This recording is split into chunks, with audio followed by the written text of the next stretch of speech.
So, good morning, ladies and gentlemen. My name is Uli Schnieder, and I have the honor to chair this morning plenary session. Thanks for being up so early. We have a distinguished group of speakers this morning, and we will start with Dr. Jalil Bennani. Jalil Bennani is a psychiatrist and a psychoanalyst in Rabat, Morocco. He has written a number of books, especially The Suspect Body, Le Corps Suspect in 1980, then also Psychoanalysis in Islamic Territory, Psychanalyse en terre d'Islam in 2008, then also a psychoanalyst in the city, and psychanalyste dans la cité in 2013, and also a book on refugees, A Such Long Journey, Un si long chemin, Paroles de réfugiés au Maroc in 2016. From Jinn to psychoanalysis, the Jinn à la psychanalyse in 2020, just very recently in 2022. Jalil Bennani is an associate researcher at the CRPMS of the Paris University. He's also entitled to lead research studies at the Nice University, and he received in 2002 the Sigmund Freud Prize of the city of Vienna for significant contributions to the field of psychoanalysis. So please, Dr. Bennani. Thank you, dear. Thank you, dear. Thank you. Thank you. Alors, I'm going to speak in French, as it was decided, and as you saw yesterday, some of you. Comment? Oui, oui, je vais parler en français, c'est juste pour introduire. Voilà, donc en français je suis plus à l'aise, surtout que le sujet que j'exprime, c'est le produit d'un parcours, d'un cheminement, d'une recherche, et au fond, la présentation, c'est le cadre qui me permet justement de montrer comment j'ai évolué dans ma pratique. Il a été question de l'exil, des migrants, des réfugiés, et justement c'est quelque chose qui a beaucoup nourri ma pratique, parce que les pratiques aujourd'hui, les pratiques thérapeutiques sont souvent au croisement d'une culture à l'autre, d'un continent à l'autre. Les hommes voyagent, nous-mêmes nous voyageons, nous-mêmes nous revenons différents après nos voyages. Et ce que j'ai constaté, c'est que les symptômes aussi changent avec les va-et-vient. Et donc ces va-et-vient, c'est quelque chose de complexe parce qu'il y a le désir de partir. Un certain nombre de nous ont été formés en Occident et on est revenu et on repart. Et chaque fois, c'est un mouvement, d'ailleurs, qui correspond bien aussi à toutes les recherches actuelles sur le cerveau, sur la plasticité neuronale. Je veux dire, hein, les spécialistes des neurosciences disent que nous naissons chaque jour avec un cerveau différent. Et donc, j'ai essayé de cheminer dans ma pratique à travers ces va-et-vient. Et ces va-et-vient, au fond, quand on est dans un pays arabe, musulman, avec des fortes traditions, on est forcément à l'écoute du discours traditionnel, des croyances. Les croyances qui se déplacent vers nous, ça c'est très important. C'est-à-dire qu'on voit bien des gens qui sont allés voir des hommes de religion ou des guérisseurs et qui viennent avec donc quelque chose comme ça qui est de la confiance et avec un pouvoir qui nous est attribué. Avec un pouvoir qui nous est attribué qui dépasse, qui est plus que les compétences de la science. Cela dit, tout en restant, ce que je vais essayer de montrer, c'est que justement je ne me départis pas de ma position de scientifique. Voilà, donc au fond, ce que j'ai appelé une nouvelle approche, c'est la question de comment nous faisons quand nous recevons des gens qui ont une croyance au destin, qui ont une croyance en des forces surnaturelles, mais qui viennent aussi dans une croyance dans la science. Alors, certains de mes collègues disent que quand ils entendent le discours du religieux ou bien de la croyance dans des forces obscures, c'est-à-dire les esprits, ils disent, bon, ça, ce n'est pas ici. Ici, moi, je suis scientifique. Voilà. Ça, c'est-à-dire, ça doit rester dehors. Pour moi, en tant que psychanalyste, c'est impossible d'avoir cette position, puisque le patient, il peut tout dire, il est invité à tout dire. Et ce qu'il croit, ce qu'il dit, c'est ce qui le constitue, c'est ce qui donne sens à son... Alors, mais après, la question, quand je dis pour une nouvelle approche, c'est qu'est-ce que je fais avec ça? C'est ce que je vais essayer de vous montrer. Voilà, donc au fond, la question, elle est que comment on passe d'une croyance à l'autre, comment on passe voilà, d'un transfert dans des forces comme ça traditionnelles au transfert vers le thérapeute scientifique. Hein. De toute façon, je veux dire, la discussion reste posée sur la scientificité des psychothérapies. Mais disons, la caractéristique de la psychothérapie ou de la psychanalyse, c'est qu'elle procède d'une attitude et d'une démarche rationnelle. C'est cette rationalité dans laquelle j'essaie d'amener le discours du patient. Voilà, alors je pourrais faire un état des lieux, mais je vais le faire très rapide, parce que ça, je veux dire, on peut le trouver ailleurs, c'est-à-dire qu'au fond, vous savez, les croyances à ce qu'on appelle les djinns, les esprits, les démons, sont assez fréquentes au Maroc, comme dans beaucoup de pays africains, et elles sont, pour les patients, à l'origine de beaucoup de maladies physiques et psychiques, de plus en plus. D'ailleurs, leur rôle s'est concentré sur le déclenchement des troubles psychiques. Donc, au fond, ces pratiques, ce sont des pratiques ancestrales qui sont... et c'est à partir de ces pratiques ancestrales qu'une démarche rationnelle scientifique, donc voilà, je vais souvent associer le mot rationnel et scientifique, qu'une démarche rationnelle et scientifique s'est constituée dans l'Antiquité, à l'époque classique arabe, donc et puis dans la modernité occidentale. Et comme je l'ai dit hier, j'appelle Occident justement, pas simplement une question géographique, mais disons un lieu du monde où s'est constitué, disons, où s'est développé justement, où s'est poursuivi le développement de la science.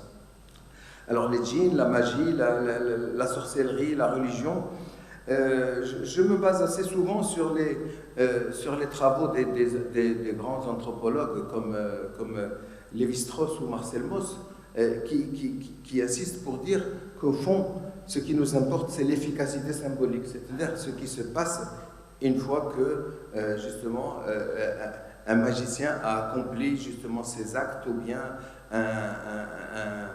un homme... Alors, il y a le religieux et il y a le maraboutisme, mais souvent elles sont mêlées au Maroc. C'est un autre sujet que je ne peux pas développer ici. Mais parce que tantôt, disons, le maraboutisme se détache du religieux, tantôt il s'appuie sur la question du religieux, mais ça serait un peu long à... Ça veut dire, ça ne serait pas le sujet, ça m'empêcherait de développer ce que je veux. C'est juste pour rappeler comme ça qu'il y a aussi les pratiques de la transe. J'aime beaucoup cette phrase de Michel Léris qui dit que le privilège de notre espèce humaine, c'est de ne pas se contenter de ce que l'on est. Alors, il le dit pour la transe, mais c'est tellement, je veux dire, valable pour justement tout ce qui est notre pratique, c'est-à-dire la folie, la question de la normalité aujourd'hui. Qu'est-ce qui est la normalité, les frontières entre la normalité et le pathologique, et qui varie beaucoup selon les cultures.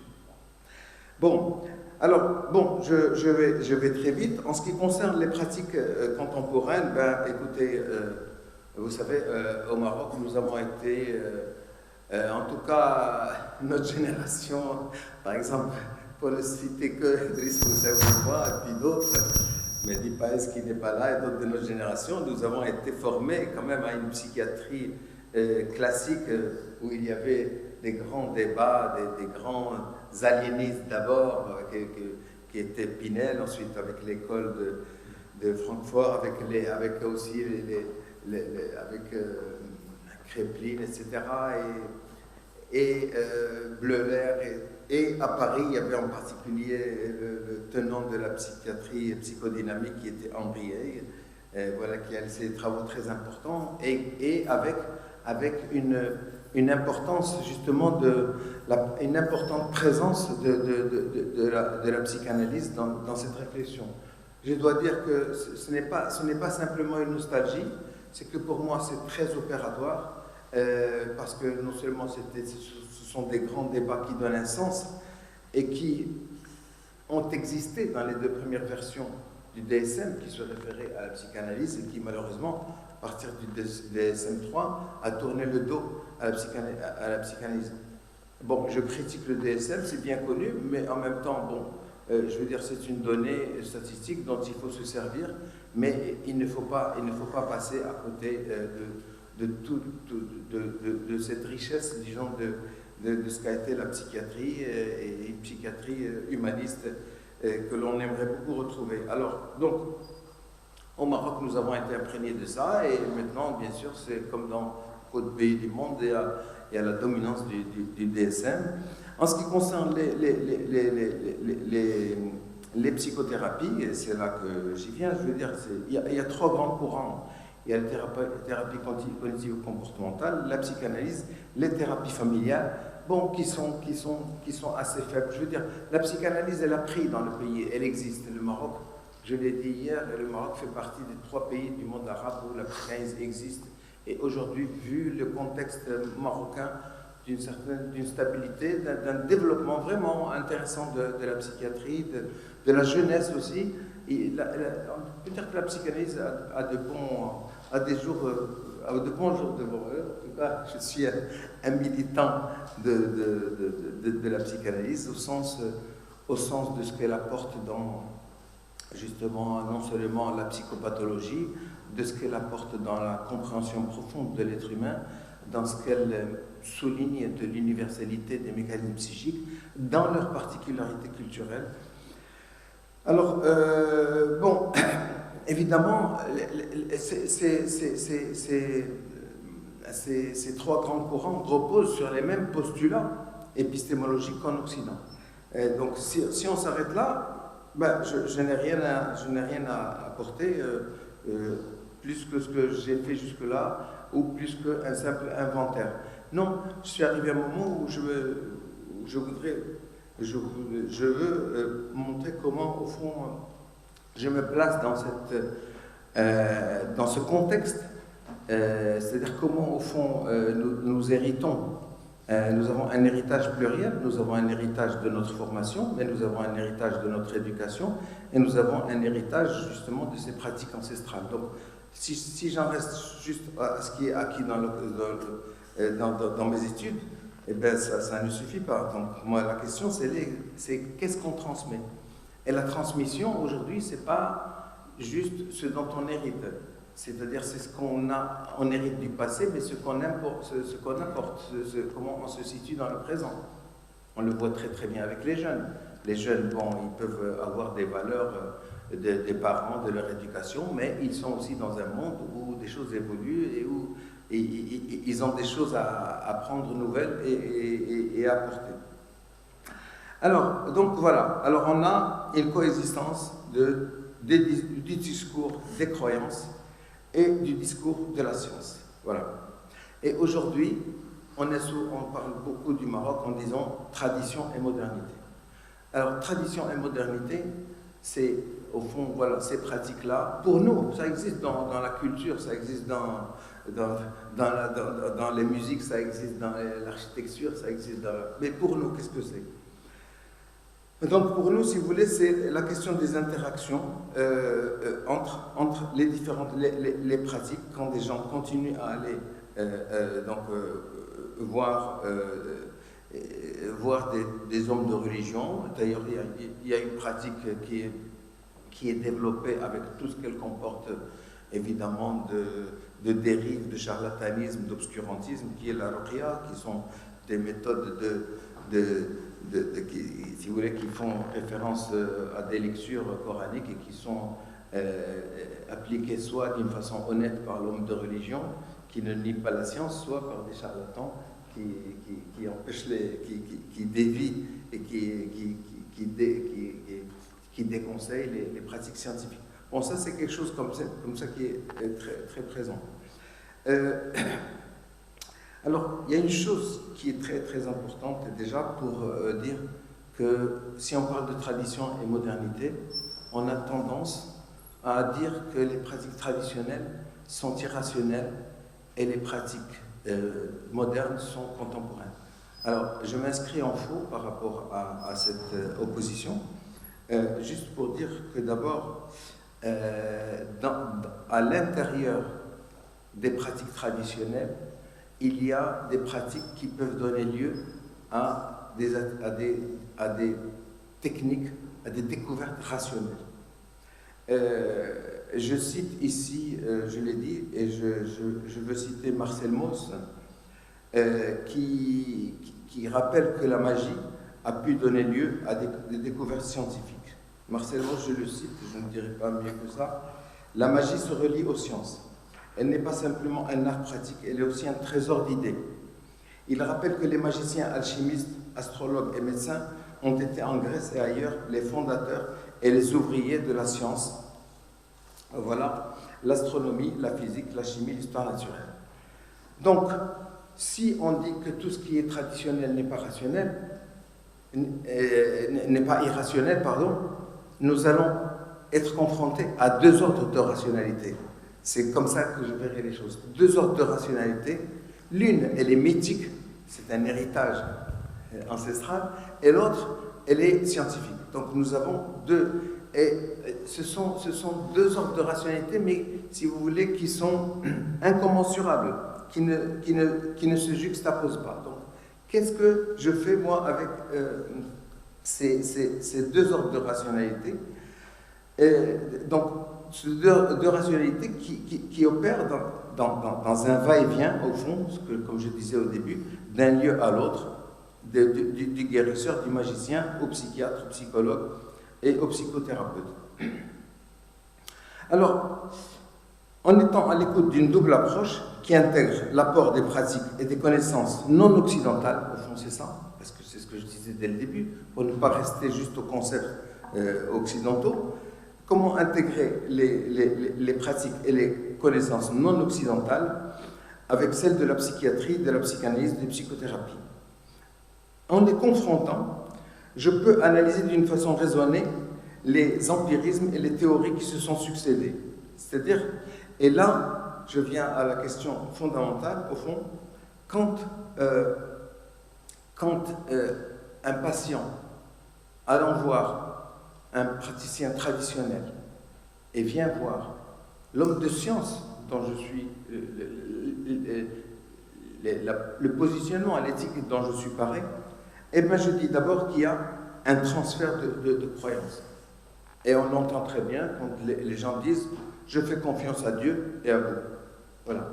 Et on est presque placé comme intermédiaire, et cette position d'intermédiaire, elle est aussi ambiguë, parce que si on a affaire à des patients musulmans, en islam, il n'y a pas d'intermédiaire entre un individu et Dieu.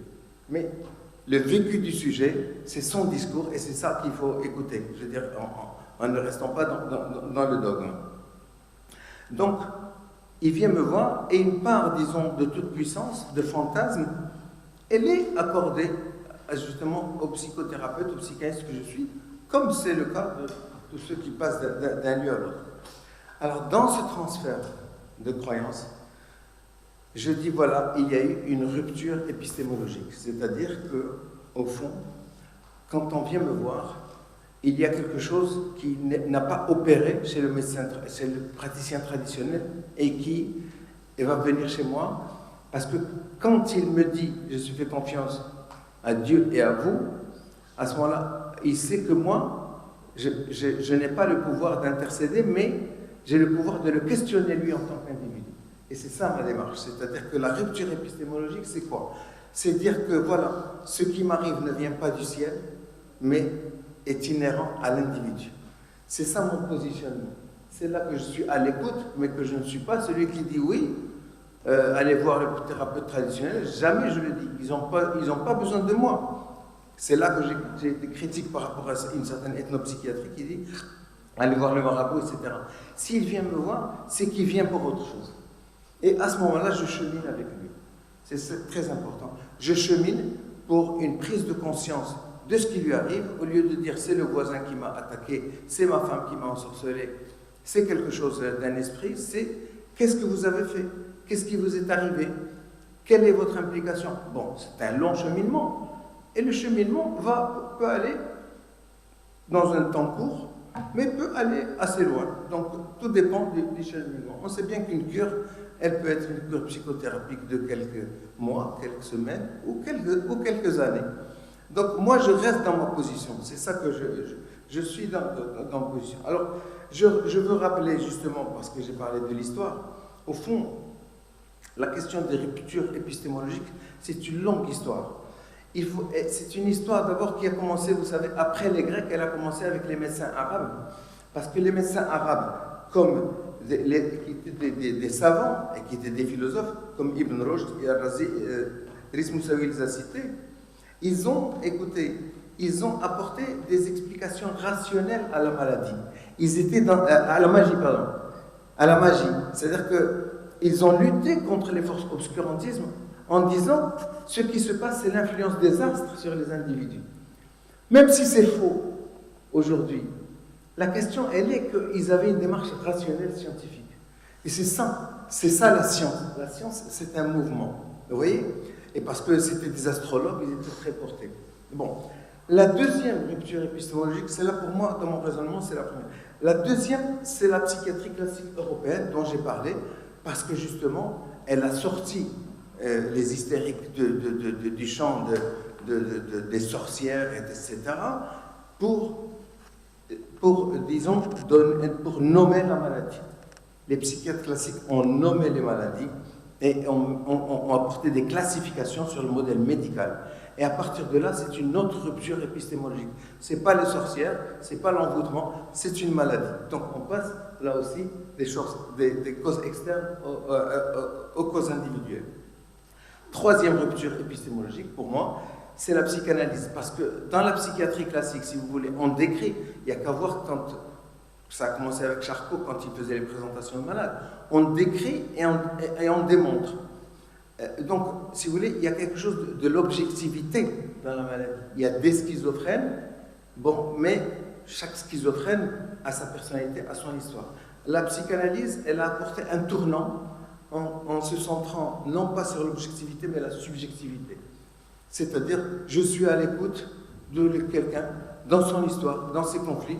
Il est comme tout autre humain, mais en tant que thérapeute clinicien, c'est par la suite que je fais un diagnostic qui va m'orienter, etc. Mais ce n'est pas le diagnostic qui oriente en premier le traitement. Je surveille l'heure, j'ai encore 5 minutes, on m'a donné 5 minutes. Oui, je surveille. J'adapte. Donc, si vous voulez, avec la psychanalyse, l'intérêt est porté sur les effets des croyances sur le sujet, sur le passage de l'objectivité à la subjectivité de la souffrance.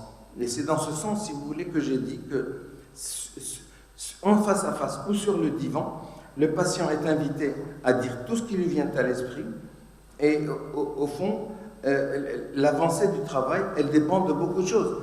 Elle ne dépend pas simplement de « viens, je te donne un médicament », elle dépend de la motivation, elle dépend des résistances. Alors, un petit mot en ce qui concerne les résistances. Vous savez, quand quelqu'un dit voilà, moi j'ai été atteint d'un ensorcellement. En tant que psychanalyste, je dois le questionner sur pourquoi il se croit atteint. Et donc je ne m'arrête pas, ah oui, c'est vrai, il a été atteint. Pourquoi il a été pour toi? Donc pour moi, j'analyse les particularités culturelles comme des défenses, comme des résistances. C'est-à-dire que s'il dit c'est l'autre, il résiste. Et d'ailleurs, on n'a pas besoin d'être marocain ou d'être africain ou d'être... Les défenses, elles existent partout.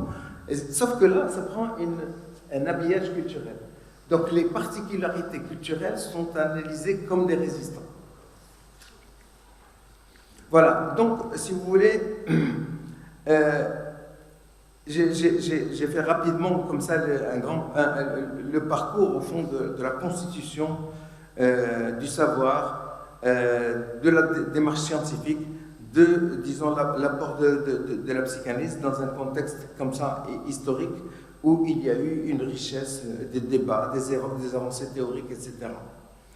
Donc au fond, on peut dire que la science, elle fait faire un détour. Elle fait faire un détour aux pratiques. Je veux dire que si j'analyse les résistances, l'ensorcellement, le djinn, etc., comme des mécanismes justement de projection ou de défense, eh bien je prends le djinn comme un objet d'étude et de connaissance. C'est ça qui est intéressant. Pour moi, c'est un objet de connaissance. Alors cet objet de connaissance, qu'est-ce qu'il m'apporte? Quand quelqu'un se dit ensorcelé par un djinn, bon, ça peut être une simple croyance qui n'est pas pathologique, ça peut être une projection névrotique, ça peut être un délire, ça peut être beaucoup de choses. J'ai appelé ça un système unique. C'est-à-dire, c'est quelque chose, et c'est ça la rationalité aussi de la tradition. Un système unique qui englobe beaucoup de choses. Les classifications, elles fragmentent justement les histoires. C'est-à-dire que si on dit que quelqu'un est schizophrène, on s'arrête là par rapport à, disons, à une classification, mais pas par un système global qui si vous voulez, qui l'englobe. Dans la psychanalyse, c'est pour ça que j'ai parlé d'une rupture épistémologique. Dans la psychanalyse, le sujet est pris dans son histoire globale, avec sa famille, avec ses croyances, avec, vous voyez, les classifications sont vraiment au second plan. Donc, ce que j'ai essayé de montrer, pour conclure, c'est que, au fond, j'ai envie de dire que les pratiques, il faut les ouvrir, vous voyez, et il faut ouvrir les pratiques pour pouvoir articuler les données que nous avons acquises et sur lesquelles nous travaillons en tant que scientifiques. Scientifique, alors ça c'est tout un débat, est-ce que la psychanalyse, elle est scientifique, etc. Moi, c'est pas mon propos. Pour moi, la science, c'est un mouvement. Il y a beaucoup de choses qui... Écoutez, regardez ce qu'on a vécu, les incertitudes avec le Covid, etc. La science, c'est quelque chose qui évolue, mais ce qui importe pour moi, c'est pas la science expérimentale. Bien sûr qu'on ne peut pas vérifier ce qu'on fait pour la psychanalyse, mais il y a un mouvement de rationalité, et c'est ça qui procède de la science. Alors, à partir de là, je n'ai aucun problème pour dire que je suis formé en Occident. Je n'ai aucun problème pour dire que je parle deux langues, que je théorise en français. Je n'ai aucun problème pour dire que j'importe un savoir, mais ce savoir, je le travaille. Ce savoir, je le travaille. Parce que si je ne le travaille pas, il devient une simple implantation, une importation, une greffe, et qui ne prend pas.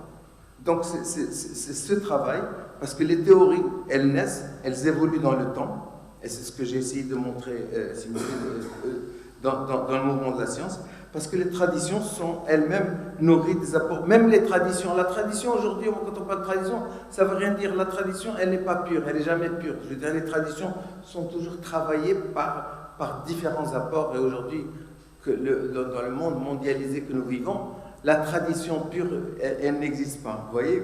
D'ailleurs, alors moi j'ai apporté une phrase qui a beaucoup plu, c'est que la modernité, c'est une réinvention de la tradition. C'est-à-dire que la modernité consiste à réinterpréter les traditions.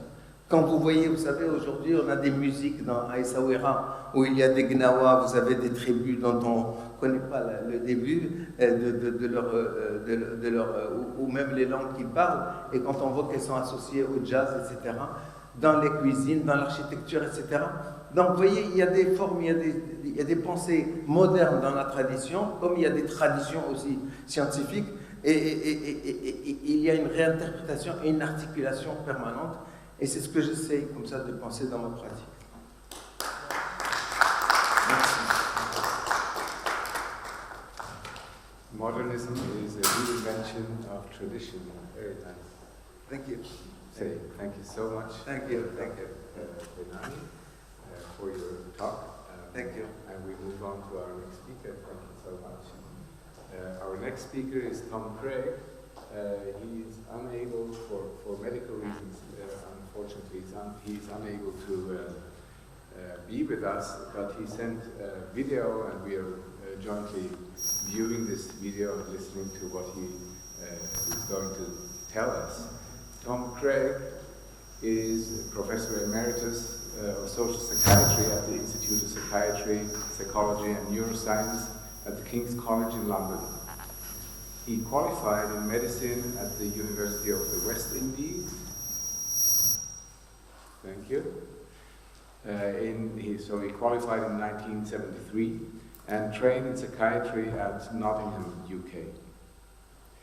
He was appointed as the first Professor of Community Psychiatry in the UK in 1990, with clinical basis at St Thomas's Hospital, and later with the South London and Maudsley NHS Trust. His research closely followed his clinical interests, including the evaluation of residential alternatives to the hospital asylum, controlled trials of early intervention services for first episode psychosis. And in that role, he led several initiatives, including the closure and community re-provision of a large hospital asylum, the introduction of early implementations of community mental health services, including the implementation and evaluation of pan-London outreach for mentally ill homeless people, psychological interventions for dual diagnosis, and more latterly, the use of digital computer enhancements to psychological therapies for psychosis. Dr. Craig has published more than 300 papers in peer-reviewed journals and book chapters. He is a past president of the World Association of Social Psychiatry, WASP, in 2013 to 2016. He is a fellow of the European Society of Social Psychiatry and an honorary fellow of the WPA. He also served on several national health programs, including the MHRN research lead for the southeast of London, the mental health lead for the National Clinical Advisory Service, and with the Health Policy Commission. So please welcome Dr. Craig, and we can start the video. Thank you. Good morning. Start first with an apology for subjecting you to having to look at a pre-recording rather than my presenting in person. I would very much have liked to be in Casablanca, but unfortunately to cancel my trip at the last minute yesterday because of health reasons. And so I'm subjecting you to this talk from my home. The talk today will concern the use of digital technologies in the delivery of psychosocial interventions, with an example from our current work on avatar therapy.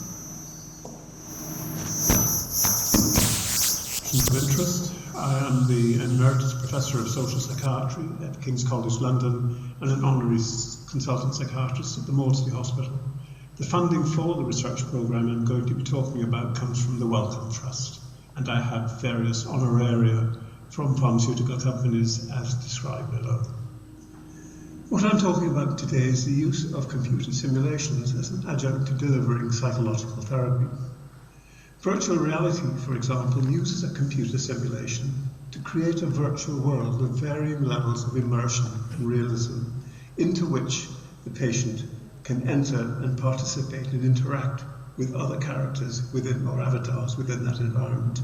So in the example shown in these pictures, the participant wears specialized goggles and enters the 360-degree world of, as in this instance, the metro train, where they can feel they're really entering the train and can interact with the avatars on that train. So for example, the man reading the newspaper could put the newspaper down and turn to look at or say something to the person as they enter the train. So both sounds, vision and haptic feedback are all possible within these environments. And the images are synchronized with the movements of the participant. These techniques have been really quite widely used in mental health services and research. They've been used as a probe to better understand psychopathology, or as a probe to create social interactions, for instance, face-to-face conversations, as for example in social skills training. Or it could be a safe space to manage the exposure to threat, paranoia, and practice coping. In the middle picture is an example of a cognitive behavior therapy for paranoid delusions, where the practice of how to cope with paranoid thoughts can be elicited and guided by the therapist in the virtual world in preparation for what they're asked to do as a homework exercise beyond the clinic. And there are now dozens of treatment studies. This is now quite dated information. I know that even in schizophrenia there's at least another 10 studies since this was produced. And they're growing every day. And what I'll be talking to you mainly today concerns avatar therapy, the picture at on the extreme right, which is not immersive, but is immersive in the sense that what it creates is an experience like having a Skype conversation with with the voice you hear. So turning now to avatar therapy, this is a therapy created by Professor Julian Leff, a picture of him in the top right of the screen, as a digital therapy for voices in schizophrenia and other psychoses, and he based his ideas on 3-chair work that many of you are familiar with. In this implementation, the therapist and the patient co-create the personalized avatar to embody the voice that the patient hears. Software transforms the therapist's voice so that when he wishes to speak as the avatar, it sounds like the voice the person hears. And the software supports a real-time trialogue between the patient, the therapist, and the avatar, the trialogue being based on the understanding of the therapist's understanding of the possible basis for the person's voices. The therapy takes place over just 6 to 8 short sessions, with an aim initially of decreasing anxiety, increasing the person's sense of power and confidence in dealing with the voice, and then moving into a second phase where the avatar is changing according to the therapist's formulation of its role in the person's life, and ultimately either helping develop some insight into the reasons for the voice, or perhaps for the voice being able to change the way it responds and interacts with the individual in perhaps a more forgiving way than would be usual in everyday life. Here are just 3 examples of the sorts of characters that the software is capable of creating as the avatar. So let me try and put some flesh on these bones by giving you an example of a real case that was part of our first clinical trial.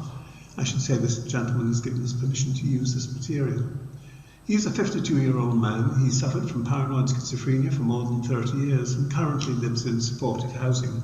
He has markedly impaired activities of daily living, particularly concerning fearful avoidance of leaving the house, where he feels persecuted by everybody around him and hears the voice of his violent, deceased sociopathic father, who, as he did to him when he was a child, calls him a wimp and a faggot, is very abusive, tells him he's incompetent, incapable, can't even manage his own shopping, and causes this man to feel extremely oppressed and frightened. The first clip you're going to see is from the second session of therapy and demonstrates the management of initial anxiety that most of the patients in our sample have experienced from their voices.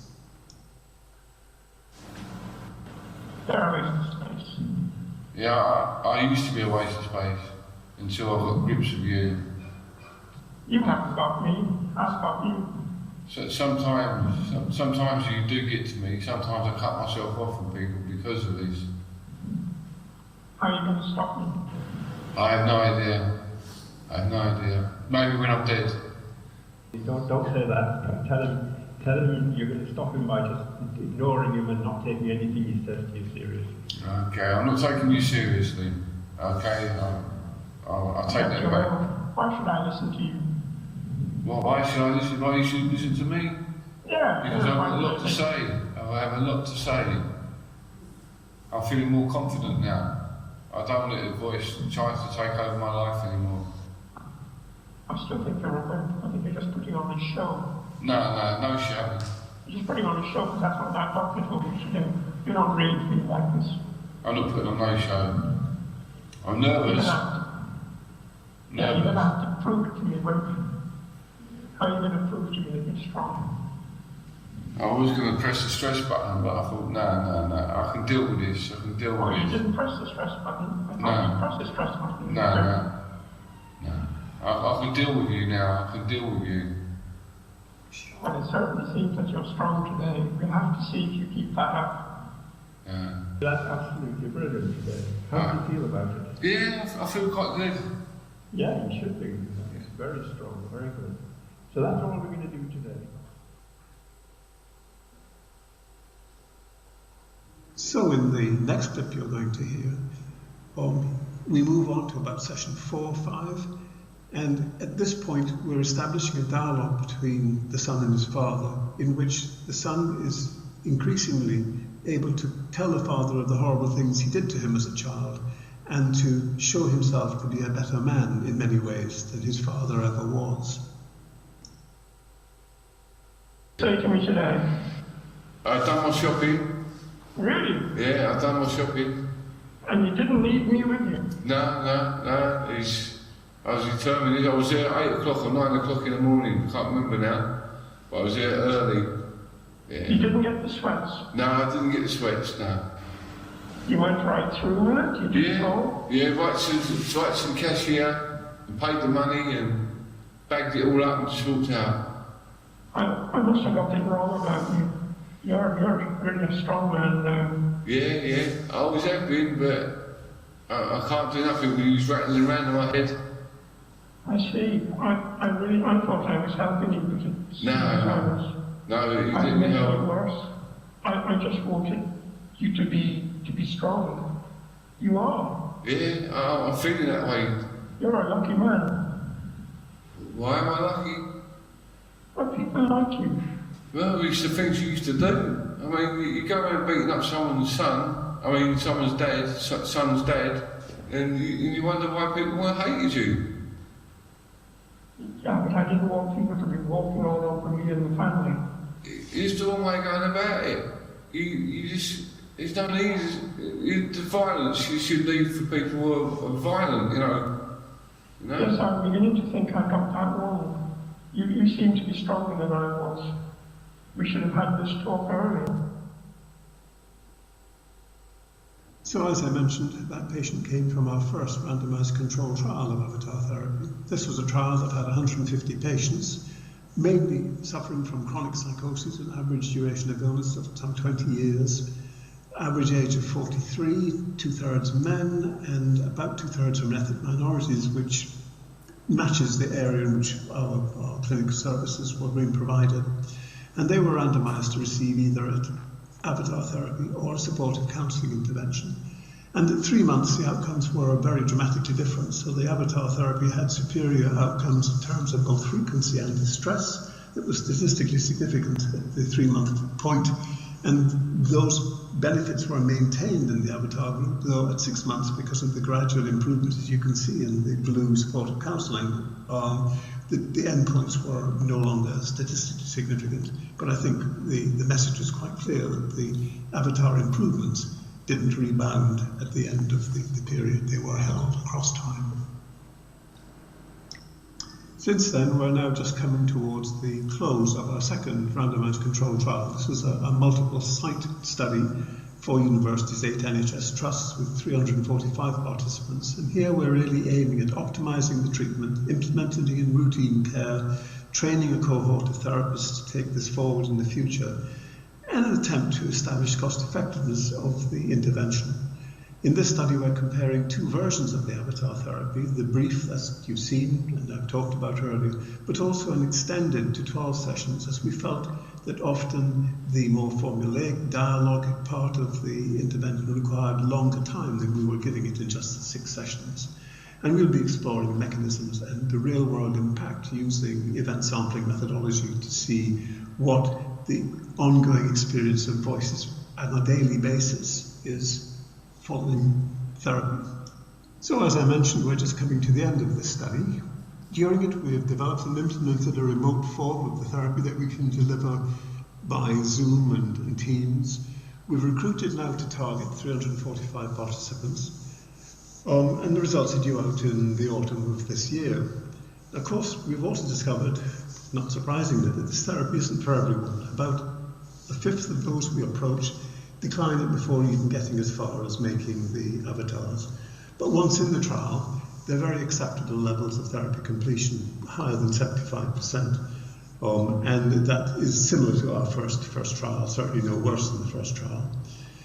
I should end up just by saying that we're not the only people investigating avatar therapy. We're just one of several similar implementations under investigation in Canada, Australia and Denmark, all experimenting with immersive VR approaches, unlike our own rather simpler approach. And of course we wait with interest to hear what the results from those studies will be. So it just remains for me to thank you for your attention. I hope it's been of interest. And if you want to find out more about our work, I've put the website on slide and my contact details if you wish to get in touch. Thank you again and good morning.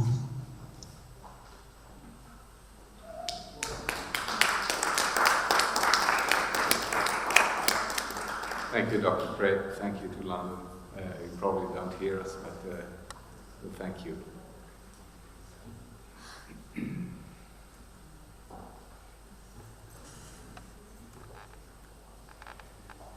Okay, so we move on to our next speaker. And it is my pleasure to introduce Ethel Nakimuli-Mpungo. Dr. Nakimuli-Mpungo is an associate professor of psychiatry at Makerere University in Uganda. She works toward making psychotherapy more culturally appropriate, particularly for people living with HIV and depression. She has developed a highly cost-effective group support psychotherapy program that can be delivered by lay health workers and which has been shown to dramatically reduce depression symptoms and improve antiviral medication adherence and viral suppression in those affected. Her research earned her the 2016 Elsevier Foundation Award and a Presidential National Independence Medal of Honor in 2016, International Women's Day. Recently, she was listed among the BBC 100 Most Inspiring and Influential Women in 2020.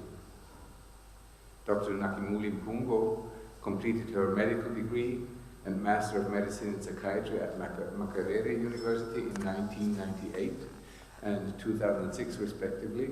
In 2012, she attained a doctoral degree in psychiatric epidemiology at Johns Hopkins University in the US. Her work has been published in the Lancet HIV and Lancet Global Health.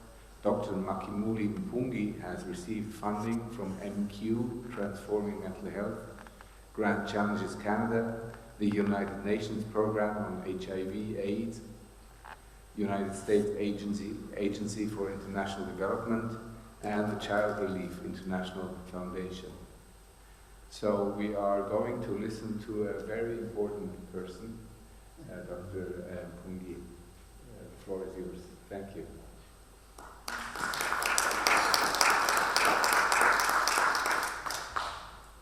Thank you so much, Chair, for that kind introduction. Good morning, ladies and gentlemen. It's a great honor to speak to you at this conference, and I want to thank the organizers for inviting me. Thank you very much. So I'm going to share with you our experience of treating mild to moderate depression using group support psychotherapy among persons living with HIV/AIDS. But before I start, I want to tell you a short story. Many years ago, when I pursued doctoral studies in a foreign country, I suffered depression, and I went to get help. And after they had interviewed me and did the mental state exam and confirmed, yes, I was depressed, they told me there was no therapist who was a good fit for me. So I would have to check back in 2 weeks. I realized I had to help myself now because I don't think I would last 2 weeks. So I went to the internet and I, searched for ways in which one can overcome depression. And I learned a variety of coping skills that I started to put in practice. And within no time, I was able to overcome this depression. So when I completed my studies and I returned home, I got a part-time position that took me to northern Uganda. And while there, I I saw communities that were really struggling. Many people woke up every day feeling worthless and hopeless, saw no need to work, saw no need to send their children to school, and many spent the day drinking alcohol. I could see that this community was struggling with a variety of challenges, and one of them was depression, but they didn't even know this. So I had a bold idea. I suggested that this community could come into groups and their health workers could assist them find solutions to their challenges. And so I worked with the community and created the content that would be discussed in the groups and trained the health workers that would assist them. However, the community was skeptical. They could not believe that, they felt their problems were too complex, to be shared with other people. And worse still, they could be made known to other members of the community, and this would bring shame and embarrassment. But nevertheless, this community decided to give it a try. And when they came to these groups, for the first time, they were able to realize that they were not alone in their struggles, that other people also struggled. And they were happy that now they had a safe space and they could, share their struggles and support each other. And as the sessions went on, they developed deeper connections between themselves and built a sense of community. In no time, they were practicing, they had learned new coping skills, income-generating skills, and this community started to thrive socially, emotionally, and economically. So, ladies and gentlemen, the moral of that story is that communities can be empowered to take care of their own mental health needs. And the intervention that helped this troubled community, we called group support psychotherapy. This is a culturally sensitive, first-line psychological intervention that treats depression by enhancing the ability to seek emotional support and social support, the ability to practice positive coping skills and income-generating skills. In this therapy, in the first sessions, the group members get to know each other, they set ground rules, the therapist clarifies expectations. The therapist also tells them how this therapy is going to help them overcome depression, and then also tells them what their role is, what they need to do to get better. In the second session, they are educated about depression and other common mental health challenges. And in session 3 and 4, this is when every group member gets a chance to express their most painful problem. And in so doing, be able to release those distressing, strong emotions. For the participants, many of them, this was happening for the first time in their lives. In session 5 and 6, that is when the group therapist now teaches them positive coping skills. And in session 6, we particularly address coping with stigma and discrimination, because in the African context, this is a stressor that we have to meet so often, and we have to learn how to cope in a positive way. Session 7 and 8, they are taught income-generating skills, again to fight the stressor of extreme poverty, because a ton of research has shown poverty is a potent risk factor for depression. So this intervention is given once a week for 8 weeks. The groups are gender specific. Men meet alone and women meet alone, and the therapist is of the same gender as the group participants.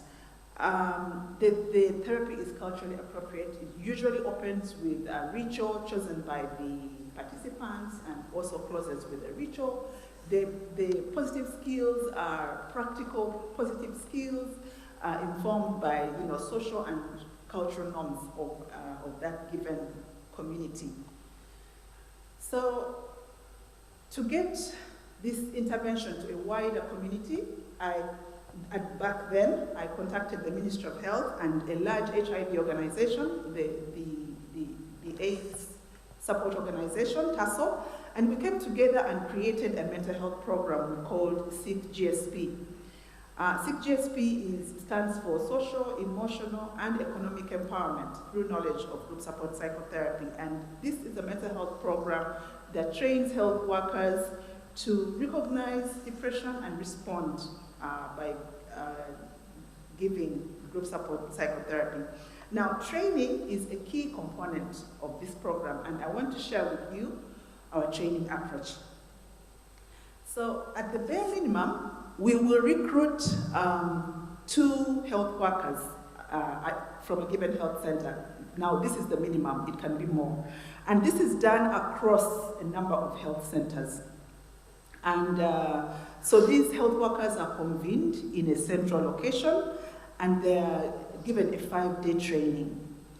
After which, they have to return to their respective health centers and then do their practical training, which is basically initiating their first group therapy sessions under the mentorship and supervision of their trainers. When they complete that, then they now qualify to be trainers who will train community lay health workers who are affiliated to their health center. And these are the ones who are going to be working in the villages. I would also want to share with you the training curriculum, because people keep asking, but how do you train them? What do you train on them? And all that. So we have a competence-based curriculum, and we ensure that the health workers gain competence in four major areas. The first one, we train the health workers to be competent in initiating contact and building rapport with persons at risk for depression. Here, they should be able to acquire communication skills effective for effective counseling. They should be able to apply principles like active listening, expressing empathy, and also adopt a warm, non-judgmental attitude. We want the health workers to be competent in screening. Here, they should be able to describe the characteristics of depression, be able to perform the screening and distinguish mild to moderate depression from severe depression. And also, we want them to appreciate the usefulness of screening so that this is something that they do on a routine basis in their communities. We train the health workers to be competent in delivering the intervention. In fact, in the training, we role play all the 8 sessions. And here, they are expected to be able to describe how the intervention works to prevent depression, be able to apply the intervention techniques, that is the basic counseling techniques that mitigate depression, and then we want them to be confident as they deliver this intervention, express confidence. And lastly, we want them to be competent in taking care of their own emotions, self-care, emotional self-care. They should be able to identify the signs of personal distress and then apply principles of self-care, and then so that they can stay calm and confidently address the strong release of emotions that occurs during the session. Our theory of change is that when we get to communities who have limited mental health services, the first thing is to engage the stakeholders using a bottom-up approach.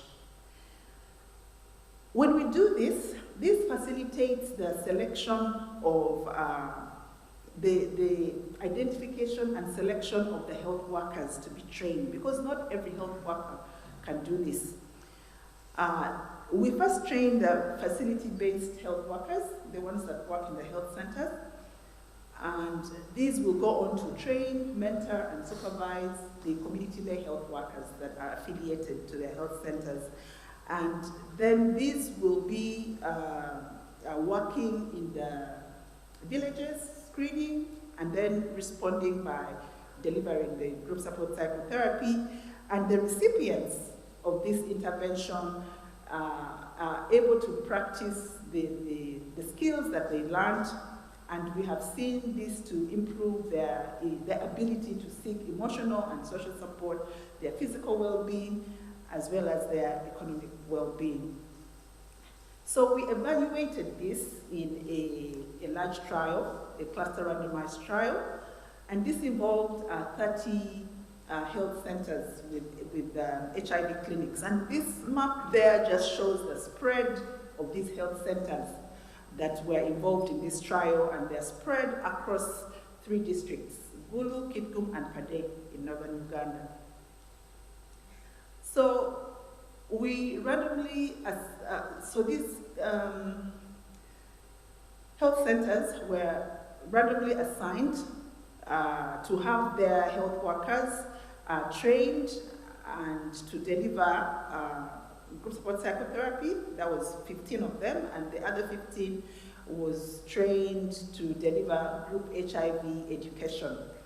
Now, the centers that were to deliver the group support psychotherapy recruited a total of 578 participants. And the control centers recruited 562 persons living with HIV/AIDS. Both interventions were implemented over an 8-week period. Both interventions used the group approach. So on the outside, it would look like everyone is getting the same intervention, but on the inside, the content was different. And so this cohort was followed up, and data was collected every 6 months for a period of 2 years. And majorly in this trial, we wanted to see whether the benefits of the intervention were sustainable over a long period of time. But then also we wanted to see whether treating depression had an impact on physical health, on the HIV treatment outcomes, because we hadn't assessed that in our first pilot that we had done. So I want to share with you the major findings from this large trial. We found that the intervention was highly effective against mild to moderate depression. Almost 99% of the participants, of the recipients of the intervention of GSP, at 6 months, their depression had remitted, and they remained depression-free 24 months after the intervention. The intervention also improved functioning. The GSP recipients attained high levels of functioning by 6 months, and this was sustained up to 24 months after treatment. So you may ask yourself, how did this intervention have such a huge impact on depression? So we designed this intervention to address the potent triggers for depression, majorly the stigma and then the poverty. So we looked to see if indeed our data confirms that those are the variables through which the intervention works. So the first hypothesis was that, well, the GSP could work through a reduction of stigma, and this would lead to reduced depression, or it could also work by improving income generation, and then this would be responsible for the reduction in depression. Or better still, it could be that it's working through a sequential reduction of stigma, which leads to improved income generation, which then leads to a reduction in depression. So we did a mediation analysis, and this is what we found. So indeed, the intervention works through can have its effects through the reduction of stigma. As you can see, the indirect effects are significant, but it also works through improvement of income generation. As you can see, the indirect effects are also significant, and they are double those through stigma reduction. Now, better still, when we look at both variables together, we see that the sequential reduction in stigma led to improved participation in income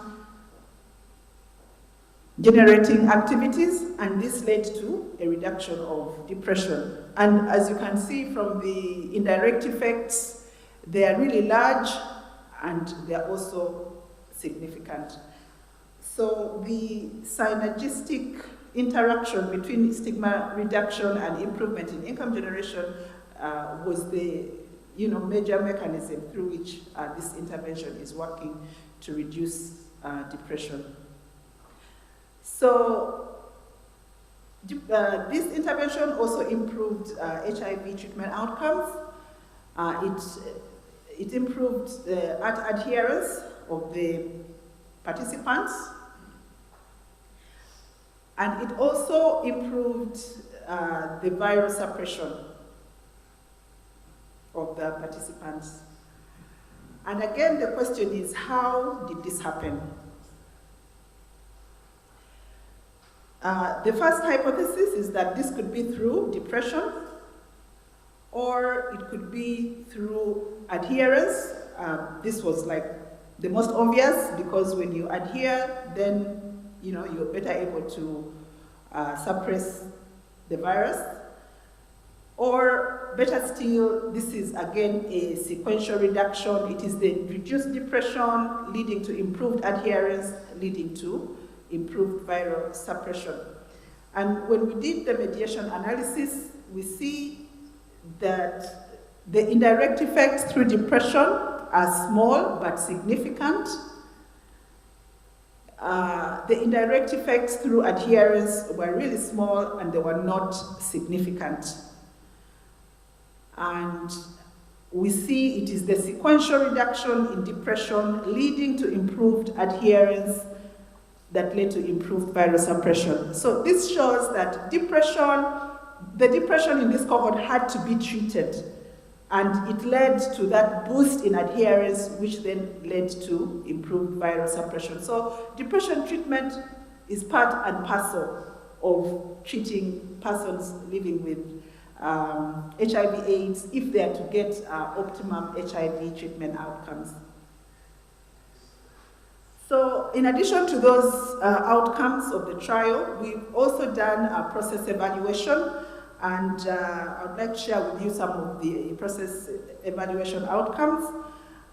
We did a cost-effective analysis and which indicated that the intervention was highly cost-effective and it's highly affordable. It costs only $5 to treat an individual with group support psychotherapy. The interventions were highly feasible and acceptable. Up to 80% of people that were invited to the groups came to the groups and completed all the 8 sessions. Now, this intervention also we were able to attract equal numbers of male and females, given the design of the whole program, which has not been observed with other psychotherapies, which mostly focus on women. So this provides an opportunity for our communities, for our patriarchal communities in the African setting, that if men can come to therapy, then so many other problems can be solved, like domestic violence and hazardous alcohol use. In fact, in the exit interviews, the participants reported improved relationships in the home as a result of participating in these group support psychotherapy sessions. Given the fact that we saw a boost in virus suppression, then this intervention has the potential to prevent HIV transmission and hence help curb the HIV epidemic. And given an increase in income generation that we saw among the participants, the intervention has potential to create economically vibrant communities. We have learned many lessons over the years as we've evaluated this intervention, and some of them are, we found that selecting the health workers to be trained is very critical for the success of this intervention. We found that mental health literacy is low in communities across the board, even among the top stakeholders, back up to the last man in the community. But people are open to learn. People are very receptive and, they are open to the mental health message. We learned that support supervision and mentorship facilitates delivery of the group sessions. We learned that availability of the counseling manuals facilitates the provision of the sessions. And we also learned that the health workers are very busy and they have a huge workload.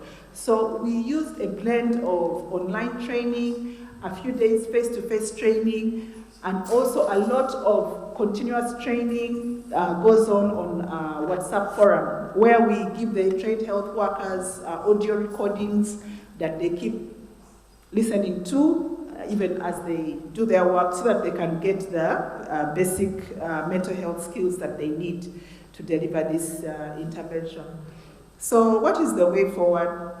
The way forward is that we would like to scale up this intervention first nationally, and then to other African communities as well. We have been to Nigeria, where we have trained health workers, and they're actually in the process of conducting their pilot sessions, and that's going on very well. But for them to continue to spread this intervention, we need funding. So there are various ways in which you can support this program.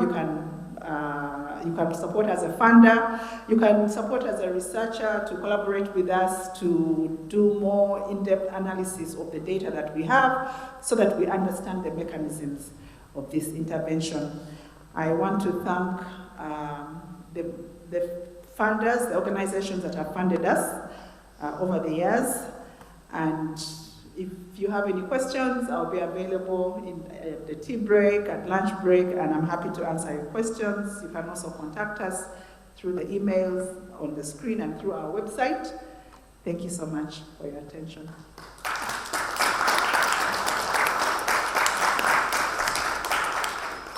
Thank you so much, Dr. Nakimuli Bumbu, for this wonderful talk. I'm really, really impressed about the astonishingly strong effectiveness of this intervention, at least in this study. Sometimes in reality, maybe it's a little bit less, but still it is really, really impressive. We have time for some questions or comments. Is there anybody who wants to address Dr. Nakimuli Bumbu?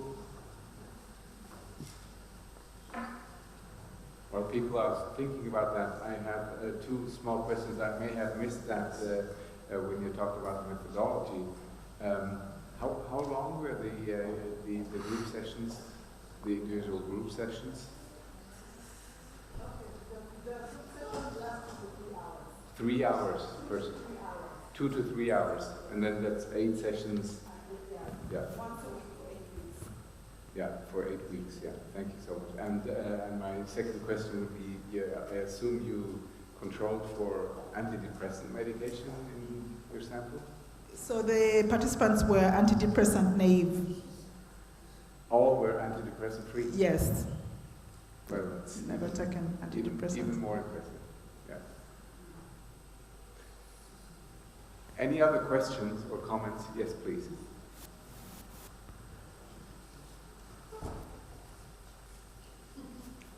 our new president. Thank you so much for this extraordinary presentation.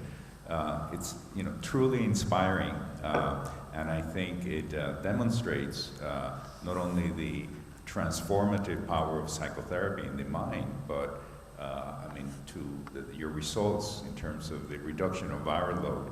I have a specific question. Were you looking at other immunological markers like T cell counts, or you only concentrated on viral load? Thank you so much, Professor. It's a very good question. We only concentrated on viral load because that's what's being monitored in the national program. They now monitor viral loads. They don't monitor the CD4 counts. So this data is available at the health centers. And are there other studies in other parts of the world looking at the impact of group psychotherapy on immune function in HIV patients? This is something that I have thought about for a long time, and I personally ran an HIV support group for 10 years, and always, back then, a viral load was not an immunological marker. We would only measure the T cells. But I always, anecdotally, noticed that patients would get better. Their entire physiology would get better, not only their mental disorders. So, it is encouraging to see that, you're demonstrating it. But are you aware of other centers that are looking at the same, at the connection between group psychotherapy, immune function, depression? Yes. There are a few studies, a few small studies. I think there was a trial in the US that was looking at the intervention is cognitive behavior stress management, but they used a smaller sample, and it showed that improvement in depressed mood led to improved viral suppression. But most of the studies have been cross-sectional also, and they've not been able to demonstrate it using a longitudinal study. But there is a recent study, a pilot study in South Africa that also showed the improvement in viral suppression, although they didn't do the mediation analysis. Wonderful. So people are now looking at that analysis. And one last thing, and I'm sorry for taking so much time. One last thing is that I don't think I have told you this, but I've been asked to be editor-in-chief of the next edition of the Oxford University Press comprehensive textbook of AIDS psychiatry. And I will be tapping you to help me write chapters and have an important presence in the book. Okay, thank you, Professor. I'm happy to do that. One final comment from my side. This is just simply a wonderful demonstration of the power of both group therapy, which we just always tend to underestimate, and also the power of scaling up using a paradigm of task shifting, using train-the-trainers models, and then spreading out across the country, across the continent. So it's just really a very encouraging study. Thank you so much. Now we move on to our last speaker before we break for tea, and maybe also coffee, I don't know, probably tea. Dr. Aimee Nasser Karam, and she will talk about how we can become a more effective therapist. Dr. Aimee Nasser Karam received her PhD in clinical psychology from St. Joseph University in Beirut, in Lebanon. She completed her training in cognitive behavioral therapy at the Beck Institute for Cognitive and Behavioral Therapy in Pennsylvania, and has a postgraduate diploma in advanced cognitive therapy studies from the Oxford Cognitive Therapy Center in Oxford, in the UK. She's a certified diplomat in cognitive behavioral therapy and a member of the Academy for Cognitive Therapy. She is the first specialist in the field of cognitive and behavioral therapy, CBT, in Lebanon, both in practice and teaching and also in supervision. Dr. Karam is head of clinical psychology at the Medical Institute for Neuropsychological Disorders in the Department of Psychiatry and Clinical Psychology at St. George Hospital, University Medical Center in Beirut. She is a founding member of the Institute for Development, Research and Applied Care, a non-profit, non-governmental organization dedicated to mental health, research, community service, and education in Lebanon and the Arab world. She is a professor at Barman University School of Medicine and author of several publications. She served as president of the Lebanese Psychological Association from 2017 to 2019. Dr. Karam has participated in international conferences and seminars in the field of clinical psychology and has represented Lebanon in conferences and seminars on cognitive behavioral therapy and practicing it as a first-line psychological treatment. Dr. Karam founded the Lebanese Association for Behavioral and Cognitive Therapy, the first associate member of the European Association for Behavioral and Cognitive Therapy, EABCT. So, Dr. Karam, the floor is yours.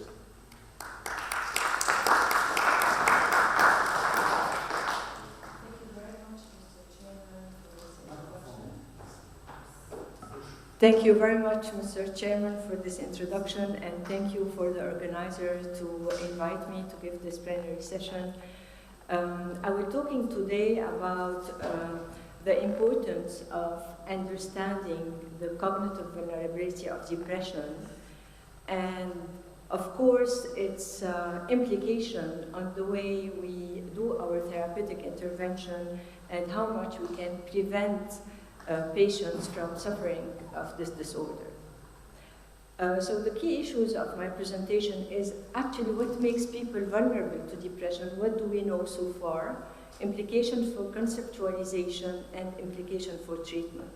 As a matter of fact, for 5 to 10% of people, an episode of depression will persist more than 2 years.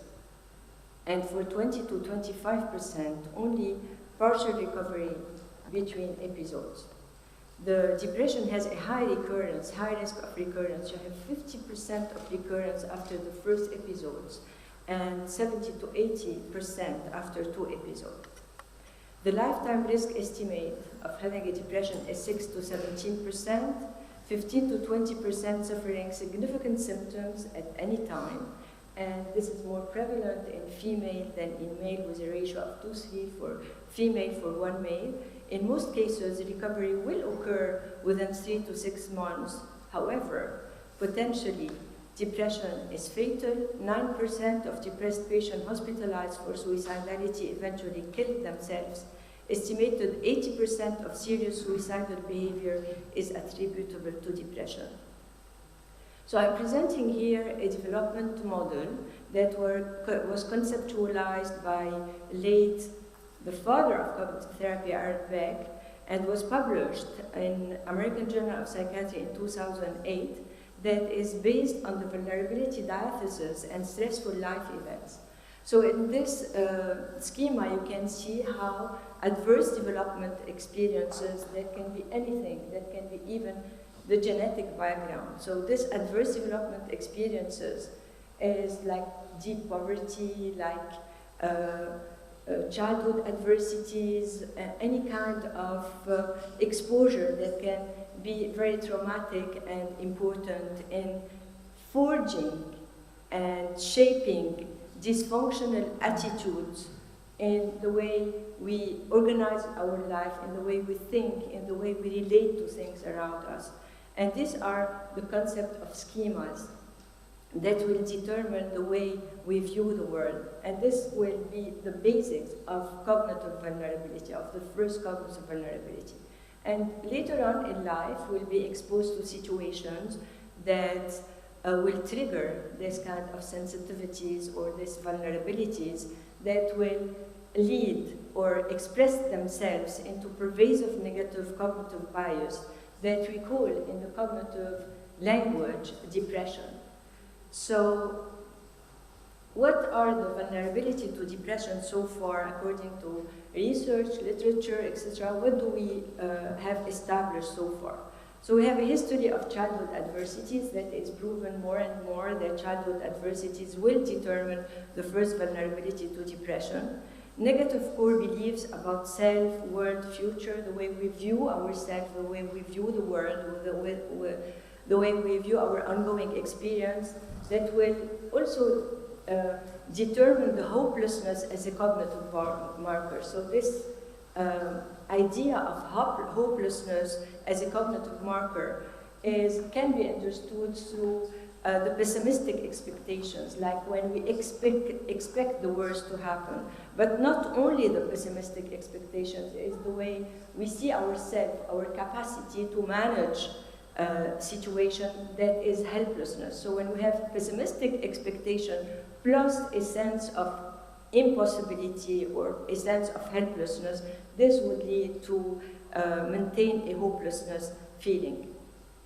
There is another concept that is the attributional style that has been proven also as a component of the vulnerability to depression. And what we understand by attributional style is when people are exposed to a negative situation or a negative event, the way they relate to this event in terms of internal versus external. Internal is saying that it's because of me. It's self-demeaning. It's never because of the situation itself. It's because of some personal defects.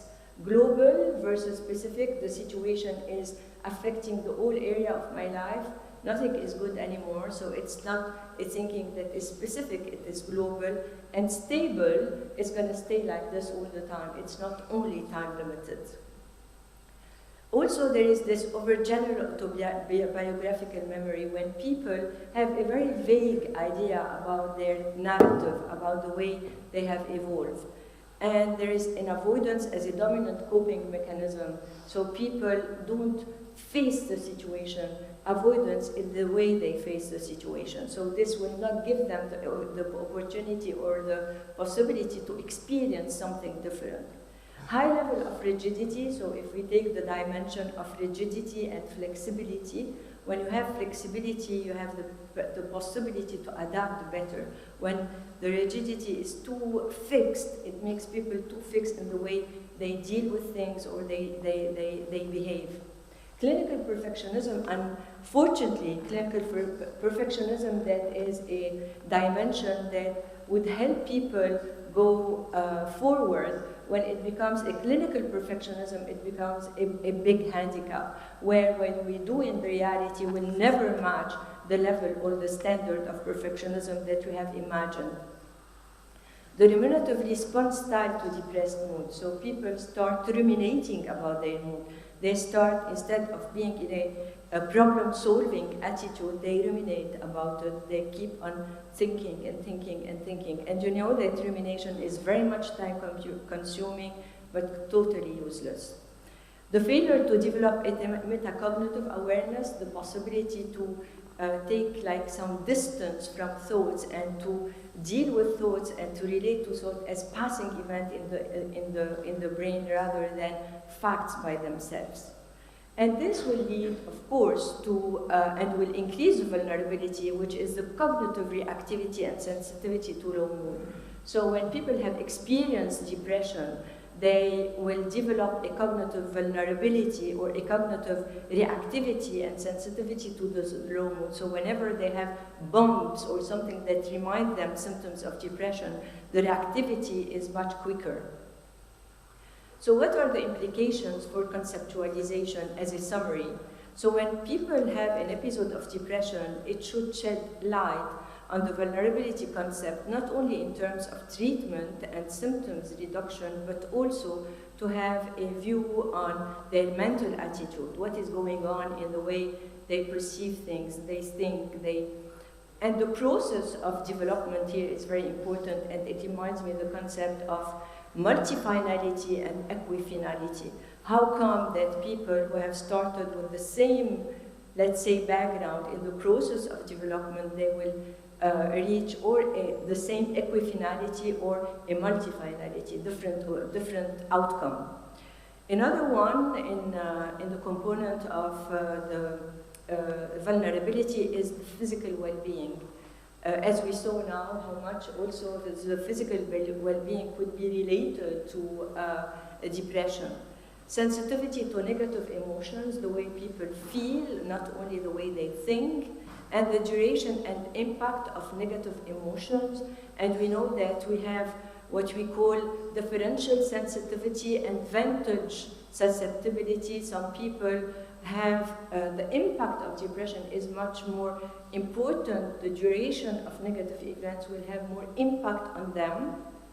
And these people are more sensitive to, they have a differential sensitivity, more sensitive to positive events, but also to negative events, rather than people who have the vantage sensitivity, which then will benefit every time they are in an environment that is positive. And rumination versus problem solving, the way we think, some people have more tendency to ruminate rather than to be directed towards problem solving. Also, a lifespan perspective of psychopathology allows identification of early markers, like when people have suffered negative affectivity throughout their life that was expressed by different kinds of anxiety. This will open the possibility for earlier intervention and prevention of depression. So early intervention will also prevent depression. Now, what are the implications for treatment? What can we keep as active ingredients and important ingredients that will produce the change? In 1993, in the EABCT in London, Christine Padesky, who is one of the pioneers in the development of the cognitive theory, talked about the Socratic method, but she talked about Socratic questions. And 25 years later, during the World Congress on Cognitive Therapy in Berlin, she has developed this thinking, while Socratic questioning shift to the Socratic method and the Socratic dialogue.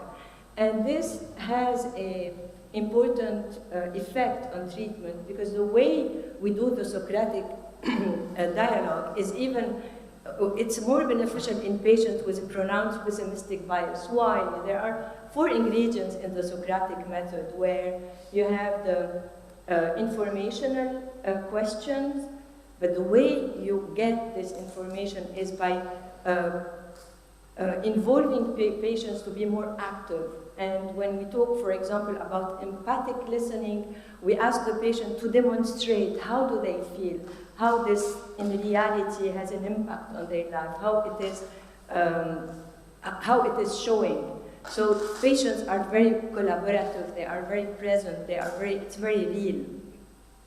And there is the summaries when we do Socratic questionings, and the capacity to synthesize and to analyze things.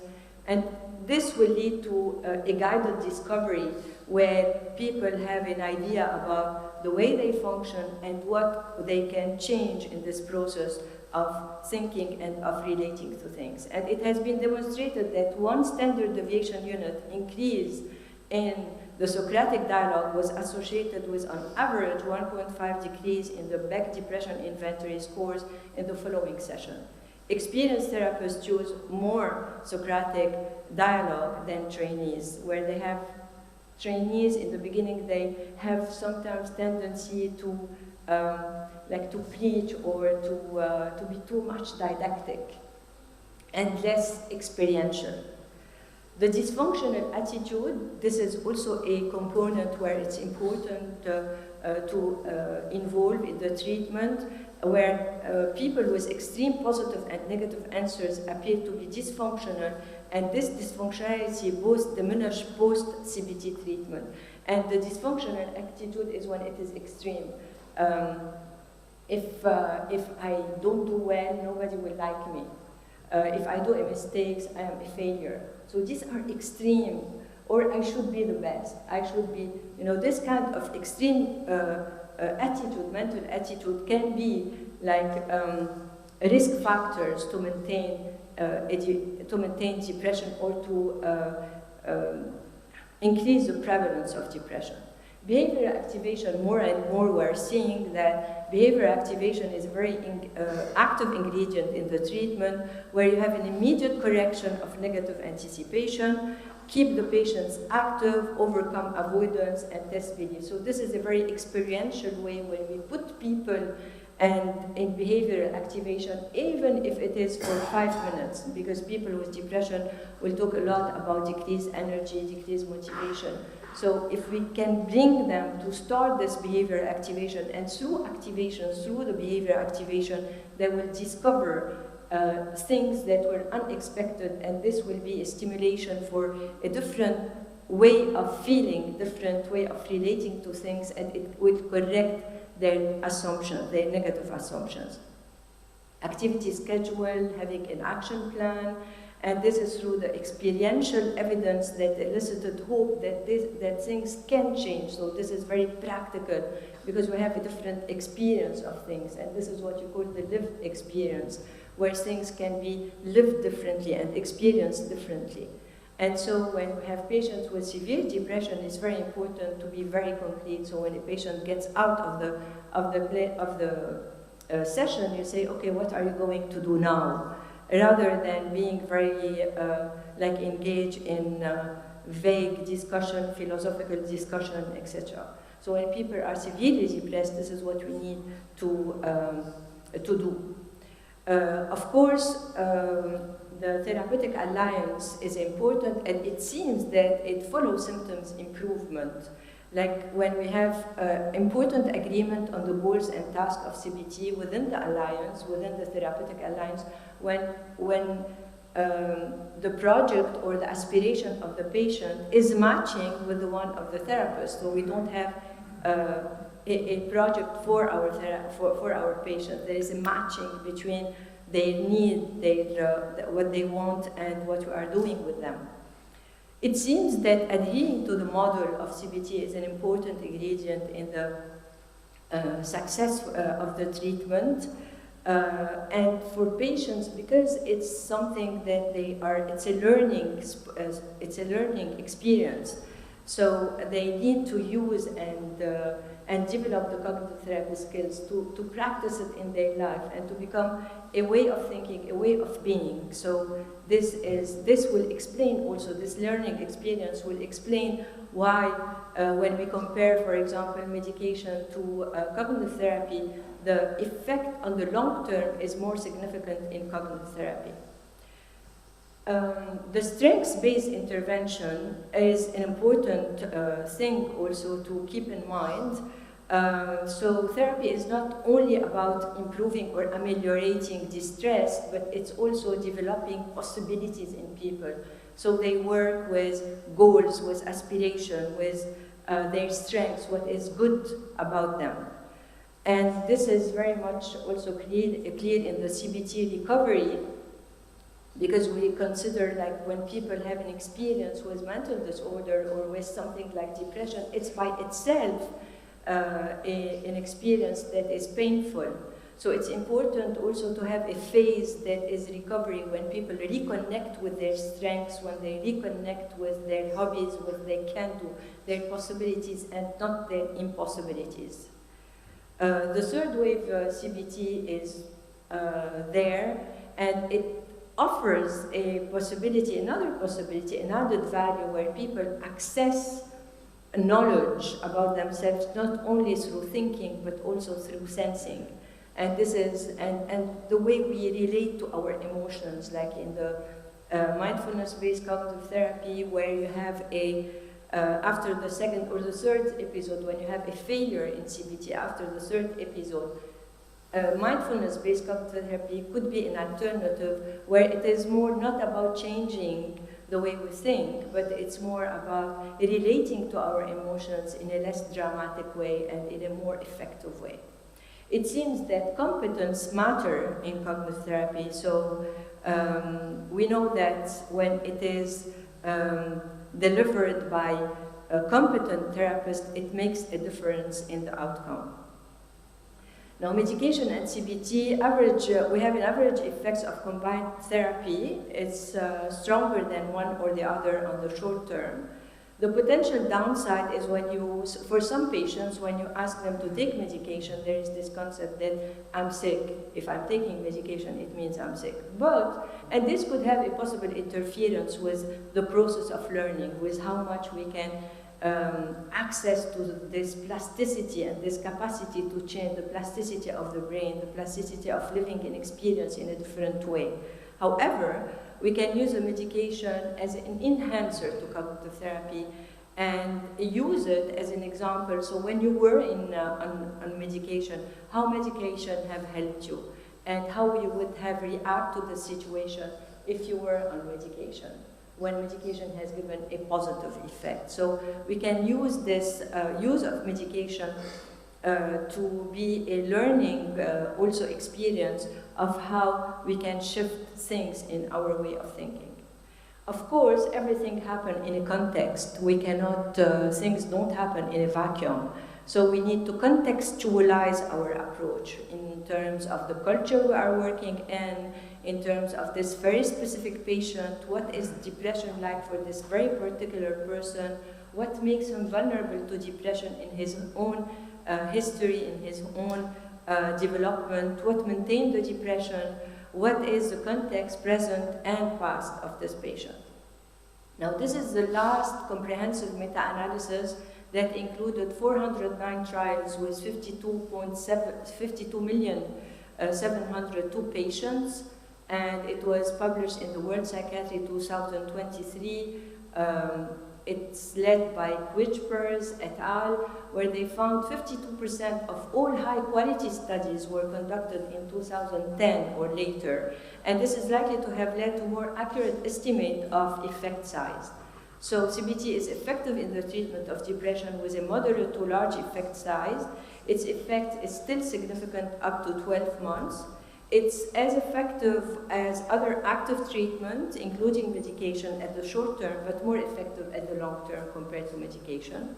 Findings suggest that extending cognitive therapy over the full 24 months follow-up might be necessary only for patients with an earlier age of depression, so the more people who start early and at higher risk for relapse. So, of course, we have advanced in our understanding maybe of the vulnerability of depression, but we still are far. And we need to keep on doing research and understanding how come that people who are exposed to the same situation, some people are more vulnerable to develop depression and some people are less vulnerable and more resilient facing adversities. And this will open rooms to improve our cognitive and emotional and behavioral targets, our treatment effectiveness, and the reduction of relapse rate. Thank you very much.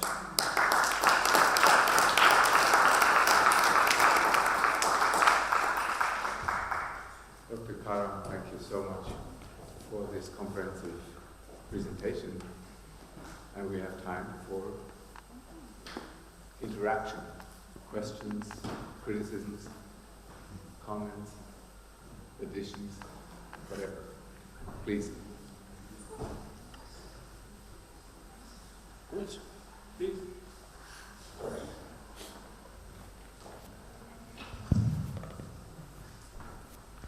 A quick question, and I hope I'm not putting you on this spot. Thank you so much for this presentation. It's really the best comprehensive presentation, CBT presentation I've ever experienced. My question is, do you, I mean, you're such an expert in the field, obviously, do you envision a fourth wave of CBT? Can you think of something that may be developing that could be the future or the next, the future of CBT?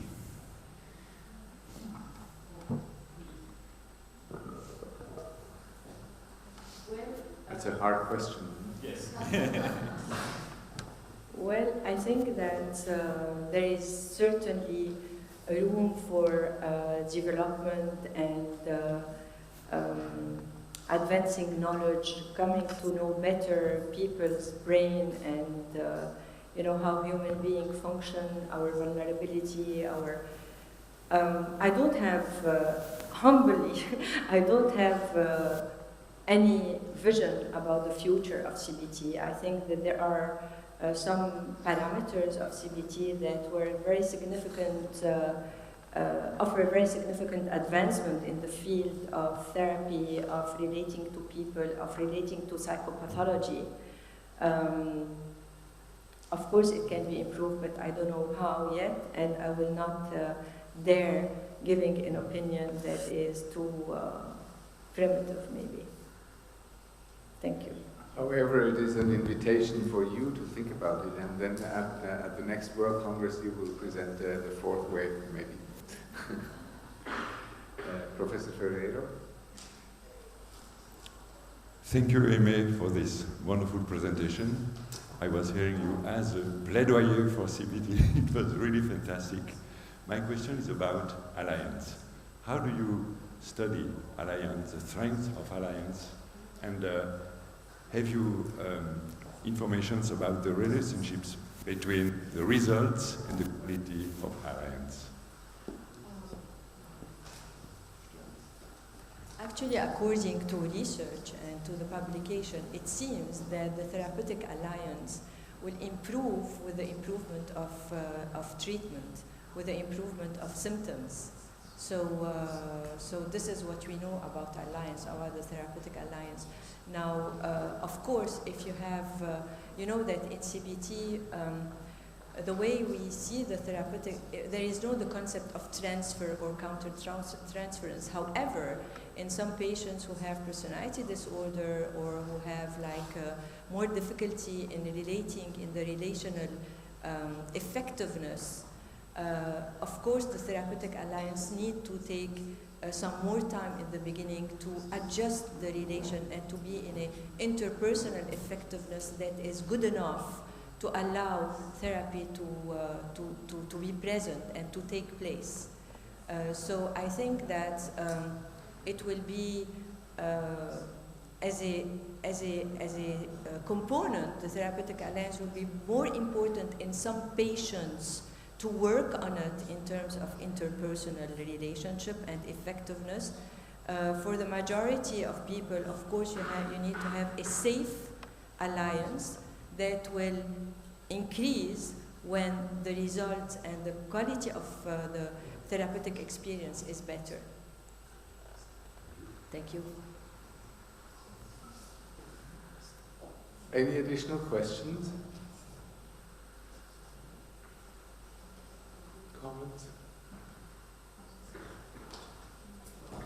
Thank you very much. It was a very succinct but very, very accessible overview of the whole phenomenon of cognitive therapy. Thank you very much.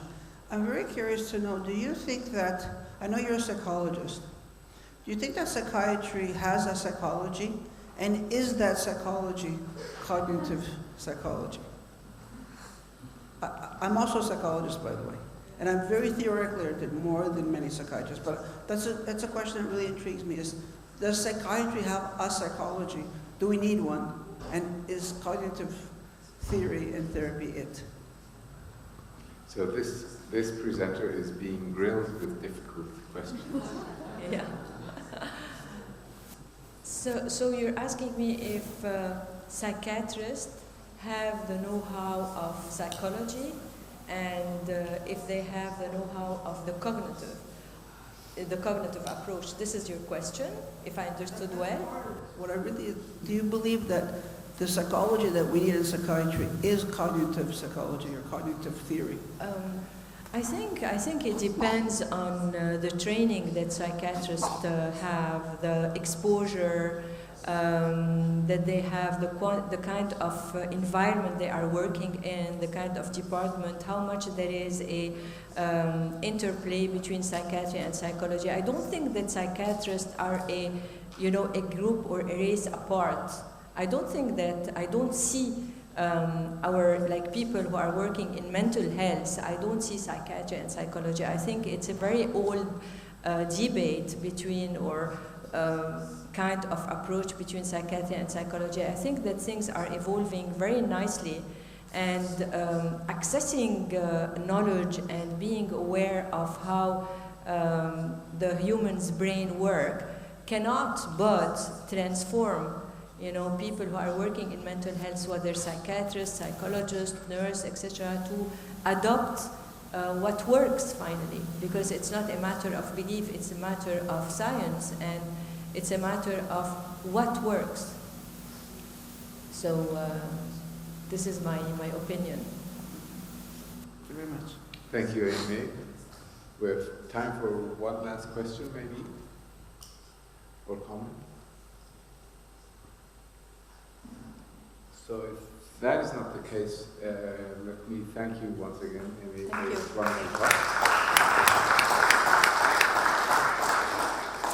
And we're gonna break for tea now, and we're gonna reconvene here in half an hour, meeting at 10:30. Thank you so much.